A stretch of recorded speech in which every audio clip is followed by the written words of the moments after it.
The Detroit Tigers are walk-off winners. They're series winners over the San Diego Padres as we get one step closer, one day closer, I guess I should say, to the trade deadline. We got rumors swirling around. We got series upcoming against Toronto and some people that aren't going to play. We got a whole lot to talk about all today on Locked On Tigers. You are Locked On Tigers, your daily Detroit Tigers podcast. Part of the Locked On Podcast Network, your team every day.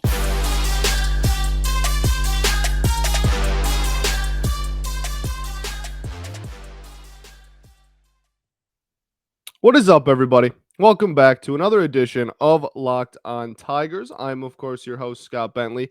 Today is Thursday, July 28th, 2022. Thanks for making Locked On Tigers your first listen every single day. We are free and available wherever you get your podcast, including the YouTube. Okay, so we got a game to talk about.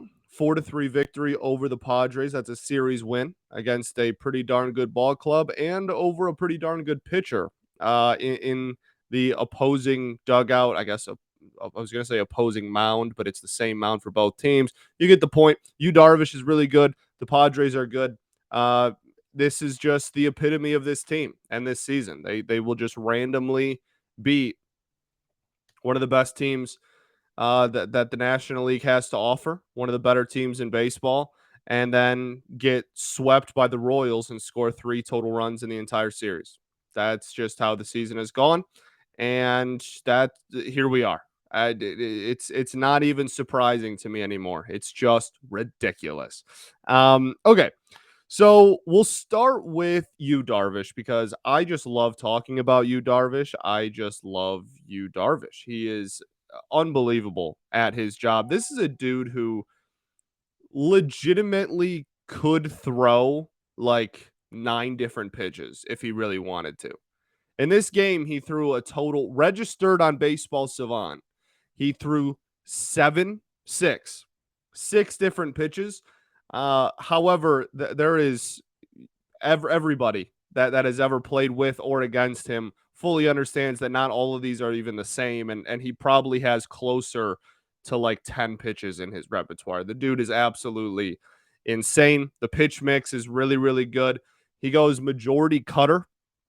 He had 106 pitches in this one, at 43 of them were the cutter. And then after that, it's 21 slider, 24 seam, 13 sinker, 6 curveball, 3 splitter. That splitter he can slow down and make more of a changeup if he really wants to. He has a curveball that he can, and a slider, but he also in Texas had this weird like slurve thing for a little bit. I mean, he's insane. And so, and not a single one of his pitches is like a true, like straight pitch. He's very, very good at his job and has been for many years. 3.24 ERA on the year. He'd go 7 innings, 6 hits, 2 earned runs, 1 walk, and 11 strikeouts against your Detroit Tigers. This was pretty similar to yesterday is Wednesday, so Tuesday, 2 days ago. This is pretty similar to Tuesday's game in the sense that the starting pitcher really did a really, really good job and made 1 or 2 mistakes in the end that would keep the Tigers in it. And then the Tigers would just pounce on the Padres bullpen. And it's a fascinating, I think Castellani made a comment about it. But like this is a team that the Tigers are a team that are trading a lot of bullpen assets. And the Padres just lost 2 of 3 to the Tigers almost solely due to their lack of bullpen depth. So kind of an interesting matchup, just given the timing of the season but when both of these teams decided as if there was their choice to play each other. But a fascinating conversation regardless. Rogers would be mostly responsible for both of the 2 losses and 2 blown saves in the series. So I love Darvish. This Padres team is fun. I'm not sure they have to do a ton at the deadline. Like they will get bullpen help, as pretty much every team that's currently in the playoff mix or in the playoff picture, they will all get a little bit of bullpen help, because that's what teams in like the top half of the league do. They take all the relievers on expiring or 1.5 year deal remaining on the lower half of the league. That just happens every offseason. But I'm not sure they're gonna pigeonhole themselves or really like make them do a whole lot more just for the sole fact that like Tatis is coming back. Right? How much do you really need to go out there and make sure you get another bat and whatever? Like, you're 10 games over 500 and you're about to get one of the best players on the planet back for the first time this season. I'm not sure that they necessarily need to go out there and make a huge splash, but this is Locked On Tigers, so we're going to talk about them. Good solid. Look, walk-offs are always fun. I don't care. Again, like I voiced my displeasure with, well, a lot of things, but I've voiced my anti-tanking tanking in the sense of rooting, like fan tanking. That doesn't even make sense. I voiced my disapproval of rooting for losses in any point in the season at this point, nonetheless in July. So I'm always going to be pumped. I know, every time you tweet anything good about this team, you see who cares, doesn't matter, like this season's lost, how, as if like nothing possibly positive can happen at any point, that the rest of the season we should just completely ignore. So it's always fun to get a walk off. It's always fun. I'm always going to be happy, and this is a series win against like I said, a solid team. So this is a very, very minuscule step in the road to making this fan base believe that this team is headed in the right direction, right? In half of a year, this team has managed to completely tear down and eradicate all hope that this entire fan base, essentially, there's exceptions to every rule. I'm sure there's some people out there like, I still believe, good for you.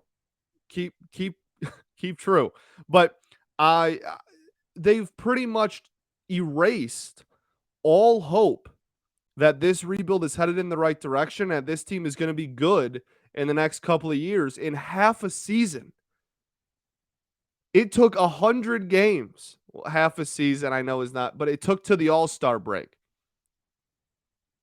Took like 2.5 months, 3 months to just completely wipe out an entire fan base's belief in the direction of a rebuild. And some people certainly were not all in on it really from the start. And this GM has been ridiculed and put under a microscope, rightfully so, for years now. And fans have voiced their disapproval of the GM again for years now. It's just this season is the pinnacle of like, what the heck is going to happen next? Today's game, as you're listening to this, Thursday's game, the Tigers are apparently, at the time of this recording, this is the belief, they are starting Brian Garcia.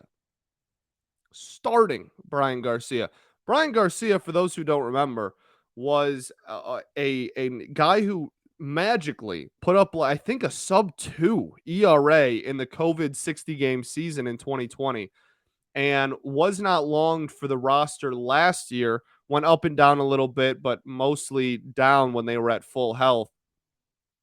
And just is a one-inning reliever that can't get swings and misses. And that's such an anomaly and such a non-sustainable way of success as a one-inning reliever. And that's why he's been in AAA for pretty much a vast majority of the last season and a half. But he is apparently going to start Thursday's game. Like, if you had a bingo card, I think I tweeted this out, but if you had a bingo card for things that you expected to see from the Detroit Tigers in 2022, that I'm not sure anyone would have bingo. I'm not sure anyone would have like dots placed on anything. I mean, it's just one just oh my goodness, how is this even possible thing after another. And it just won't stop.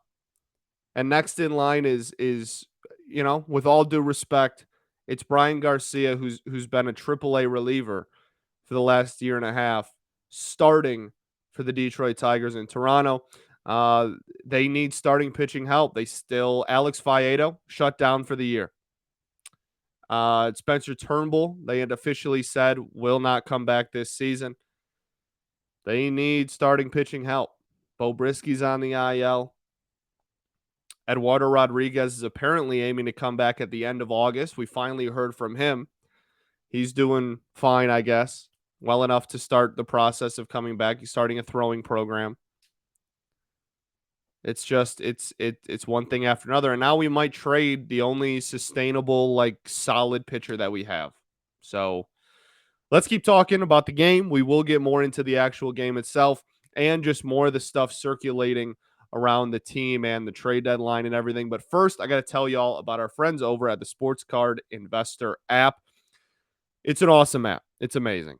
Welcome to the world of sports cards, completely reimagined. The Sports Card Investor app is the hobby's most powerful resource. You can quickly check the value of your favorite cards, find great deals, and profit from the hobby you love. It's available completely for free in the Google Play and Apple stores. The Sports Card Investor app is a must-have for baseball fans. It really is. It's completely free. You can easily browse over 630,000 cards from every sport, with hundreds more added each week. It's awesome. It's just cards pop up and they tell you, they have like graphs and stuff telling you the trend of the card. And it tells you if it's trending up or down in popularity. It tells you if it's trending up or down in price. It is, if you're just a collector and you just want to get a card at its lowest value or whatever, it's good for you. If you buy and sell, if you flip cards, it's great for that too. It's really, no matter what you enjoy when it comes to trading cards, it's perfect for everybody. You can check the latest values of your favorite cards with 7-day, 30-day charts. You can find the best prices and buy directly through the app with their eBay deals feature. It's the best. So go download the Sports Card Investor app today. It's available for free in the Google Play and Apple app stores, or go to sportscardinvestor.com/lockedon.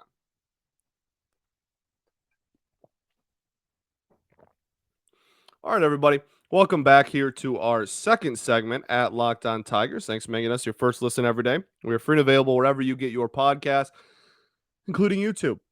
So the Tigers will head to Toronto. They will be without Andrew Chafin, who has made the decision to not be vaccinated. So he will not be making the trip per Canadian rules and regulations. And that is why Brian Garcia, has a roster spot. So that's why he's on the roster. But the reason he's starting is because all the starters are hurt. Like Drew Hutchinson, Tyler Alexander is apparently gonna slide back in to the rotation full time. I mean, it's truly remarkable how many injuries this starting rotation is dealing with, and this is one in, honestly, just a long line of starters and players in general that have just had, quite frankly, ridiculous things happen to them. It sounds like Ronnie Garcia will also be out for probably the remainder of the year. And that was a dude, again, with how shallow and thin starting pitching is on this team, was literally part of the once every 5-day rotation. Unreal. Jacob Barnes has returned to the Tigers on a minor league contract, so the organization, not the Tigers team. And Daniel Norris. I think I mentioned it in like a passing comment yesterday, but we had a lot to talk about yesterday. So Daniel Norris is back. Jacob Barnes is back, both on minor league deals. Sounds like some Fetter projects. Well, Barnes has already worked with the organization, but Daniel Norris sounds like a Fetter project. It also sounds like Daniel Norris will be stretched out again to be a starter because of I'm not going to say it for a millionth time, but he will be stretched out, or attempt to be stretched out into a starter because of the situation that this starting pitching rotation is in. So there is some roster updates. I think those are all the roster updates I wanted to cover. We talked about the signees. We talked about Chafin. I think that's it. I think that's it. So there's a very real possibility that that was Andrew Chafin's last game as a Detroit Tiger, right? I mean, that's not out of the question at all. We have a 4-game set against the Blue Jays. Andrew Chafin will not be able to play and dress and even travel with the team for the Detroit Tigers until they go to Minnesota on August 1st. I believe the trade deadline is August 2nd. So there's a somewhat real possibility that today's game on Wednesday was the last time that Andrew Chafin will lace him up in an Old English D. Um, if it is, he has certainly been a character. Certainly been a guy that has made a lot of people laugh and people have been drawn to because of his personality. And he's pitched some really darn good baseball for the team. I'm sure he's been traded a lot at the deadline, especially in his career. Lefty relievers as that happens, as that goes. Hopefully he garners a good return. I don't know. It really is. Baseball is very much his job and just the way he makes money. I don't think he's incredibly passionate about the Detroit Tigers organization. I don't think he's incredibly passionate. About like playing for the Tigers. That's that Michael Fulmer very much is, and I asked Michael Fulmer about that because this also there's a very real, and I would say this one is. Excuse me. I would say this one is a very likely possibility that Michael Fulmer probably just played his last game as a Tiger in Comerica Park. I think that is unfortunately the heavy favorite. I would say that that's probably likely, and I'll save all the soppy, goodbye Michael Fulmer stuff when it officially happens because I don't want to burn through any time on this episode talking about something and then have him, end up not getting traded for some reason. But um, what a ride it's been with Big Mike. What a ride it's been. And no matter what happens, obviously wish him nothing but the best. He's been a fan favorite here and is the man. So getting asked after the game in the clubhouse what the Detroit Tigers mean to him while he's holding his son was certainly a moment that I'm sure not many people will forget anytime soon. So we'll save the big long spiel for if and when it actually happens. But for now, it definitely appears as if Michael Fulmer has pitched his last game in an Old English D at Comerica Park. And it also appears that Andrew Chafin might have just pitched his last game as a Tiger, period. Joe Jimenez pitched in this one as well. There's certainly a chance that he doesn't make it past the trade deadline. Everybody loves to talk about Gregory Soto trades.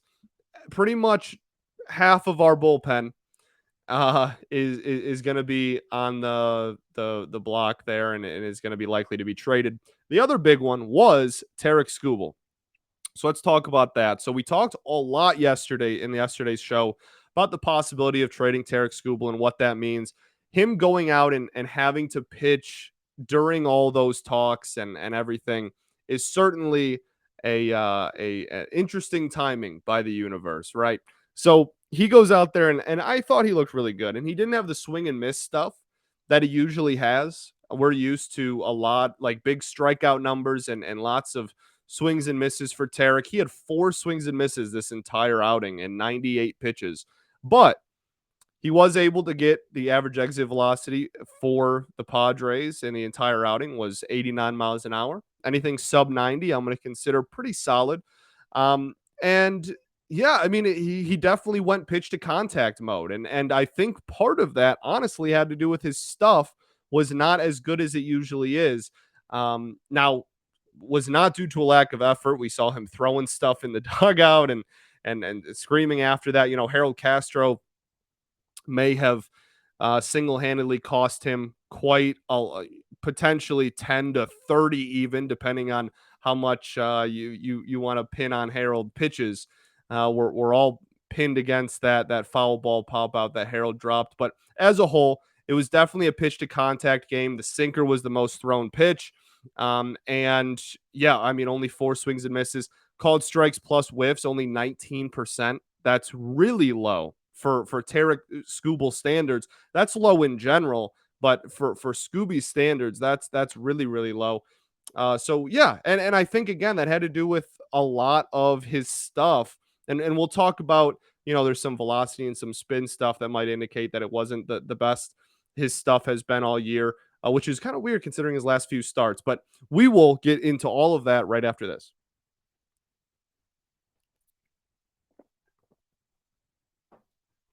All right, welcome back. Third and final segment here at Locked On Tigers. Thanks for making us your first listen every day. We're free and available wherever you get your podcasts, including YouTube. So when you look at pitch velocity for Scooby, he was down about a whole mile an hour in his average sinker pitch velocity. His slider was down almost 3 miles an hour. The four-seam fastball was down 0.7 miles an hour. The changeup was down over a mile an hour, and the knuckle curve was down a mile an hour. I don't know. He threw 98 pitches. He looked healthy. I don't think it was an injury thing, but I think that's probably has something to do with the low whiff totals, the low called strikes totals, and just the lack of strikeout and swing and miss stuff that we're so used to seeing from him. His final line would be 6 innings, 3 hits, 2 runs, neither of them earned, so his ERA would go down to 3.51. 3 walks and 2 strikeouts. I also think that after the Herald drop, it got into his head a little bit, and we had a little bit of a collapse when it came to our command. Right? He really did. After he walked Machado, he kind of let it get away from him there for a few batters. 3 walks for Skubal is given his pitching style pretty out of character. We have seen some games this year. I can't really say out of character for the season because he went on a 5-start stretch there at the June, July, early July, late June, where he took a step back and was walking some batters. But as a whole, I think that's pretty off-brand for him and off-brand for how he wants to attack hitters and how he wants to pitch and how Feder wants him to pitch. But at the end of the day, 6 innings, no earned runs against a really good offense and a really good ball club. So solid outing. Different way to get there. It's like when in math class growing up, when you and your person sitting next to you would have the same answer on a question, but like your work would be totally different, but you both got the right answer. That's what it is. It's like, okay, didn't really do the same approach to get to this quality start, this really good outing, but still at the end of the day was 6 innings, no earned runs. So we'll take it. Joe Jimenez, we already talked about the bullpen. Jimenez, Chafin, Fulmer, 3 guys that very much are probably the 3 leading candidates on the team to get traded. Honestly, if you were to rank most likely to get traded, I think it would go Fulmer 1, Jimenez 2. No, Fulmer 1, Chafin 2, Jimenez 3. Like I think that those are literally the 3 most likely dudes to get moved. So definitely doing a little auditioning there. I think it was very intentional to put Chafin out there before they go to Toronto, where they know he can't play and they can't really put him out there for any scouts. I think it was very intentional to pitch him as a lot. And the bullpen that's already shallow and already shot, and that AJ Hinch said was on fumes, kind of now gets even shallower with the Chafin decision. And then on top of that is going to get even more shallow when they inevitably trade nearly half of the pen. So it'll be an interesting next 5 or 6 days. Be an interesting week ahead of us as we see who gets moved. I would love to know. I would love to see if anybody can 100% predict the names getting moved. I tweeted this out on the Locked On Tigers account too. So if you want to reply to the tweet there, you can. But if you're on YouTube, you can reply in the comments, whatever. I am genuinely wondering if anybody can, with 100% accuracy, no extra names, no forgetting of names, with 100% accuracy, name every single person on the team that is going to get moved at the deadline. Because some years you're like, yeah, that's super easy, whatever. Like 2017, you knew it was a complete fire sale. But even like last year, I'm not sure anybody would have just had, hey, what are you going to do at the deadline? Just Daniel Norris's name. I'm not sure that really would have been something that everyone would have expected. And we see it with the Red Wings every year. We always think that they're going to move a ton of people, and sometimes they don't. So I'm just curious if anybody can get it 100% right for the amusement of me and the fan base. Let's see if anybody can get it spot on. But it does lead to the next week and what's going to happen. And there were some interesting quotes by Skubal, and this is how we'll end the show by Skubal after the game. Uh, Interesting quotes. I have to get through the Chafin ones I have written down. Sorry. Chafin's were just we'll see what happens. I honestly like whatever. So declined to talk about the trade rumors was the big one for Tarik. He said the exact quote is, yeah, I'm not going to comment. I won't. I'm going to keep those to myself. I'm sorry. No need to apologize, big dog. We get it. All right. I'm not sure if I was in the spotlight all the time if I want to talk about potentially getting traded like that either. That's got to be a tough thing. He also shouted out the fans. Said I would like to give a shout out to our fans this homestand. They were effing phenomenal. He did not say effing. Make sure you get that. It was a good environment. They were just there every game. The season hasn't gone the way we wanted it to, but they continued to show up. He has another one in here that I can't find, but he basically said he had some extra motivation and when was asked about diving into that extra motivation, he said he wasn't going to go any further and wasn't going to comment on it. So just some interesting quotes. Interesting is a dumb word.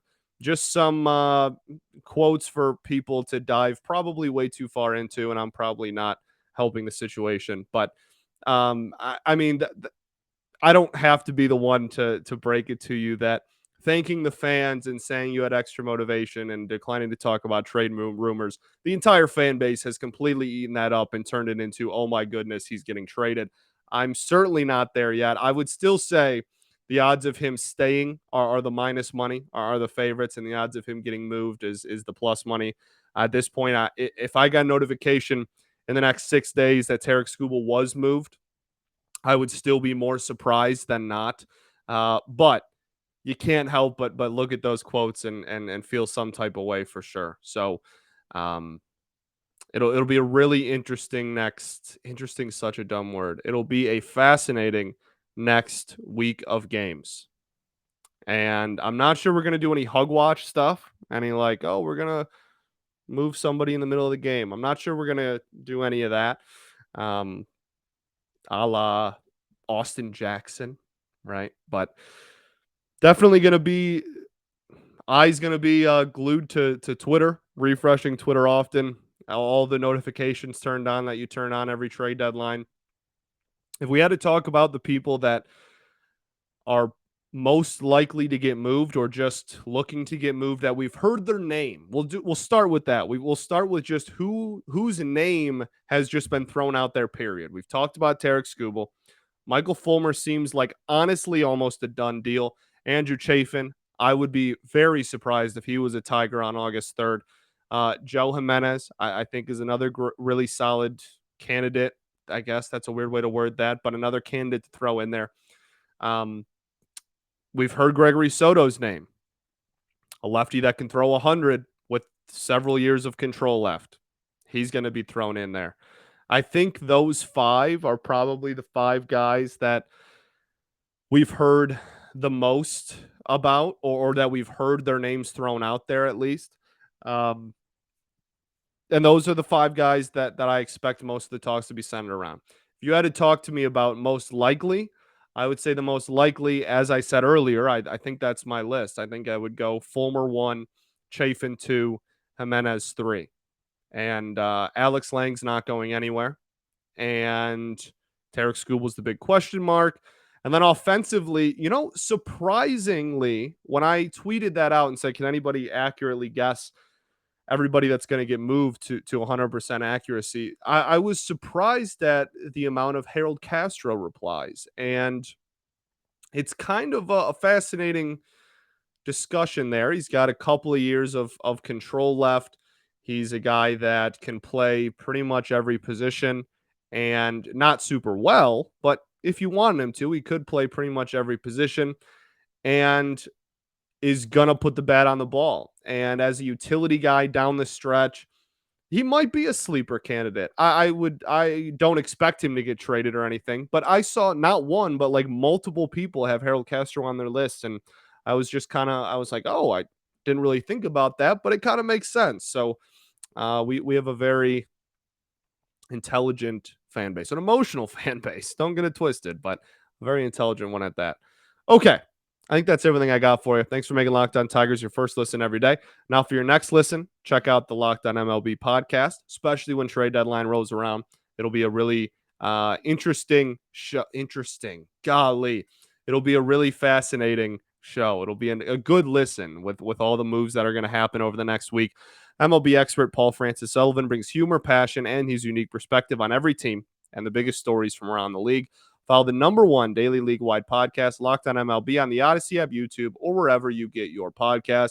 Much closer to 30 minutes today. Look at me go. We're going to get through it, everybody. We're going to get through it. We got another trade deadline headed by, manned by, led is probably the word. Led by Al Avila. And we will see how it goes. We will see how it goes. We will get through it regardless. I'm like weirdly excited, but I'm also really tired of this. I'm really tired of trading all the pieces away every trade deadline and every winter meetings. I'm so tired of it. I want it to be over. But there's always that part of you that's like, well, excited to see what happens. Mayhem, baby. But all right, peace and love. Going to therapy's dope. I will catch y'all tomorrow for our last episode of the week as we head to Toronto. Go Tigers, baby.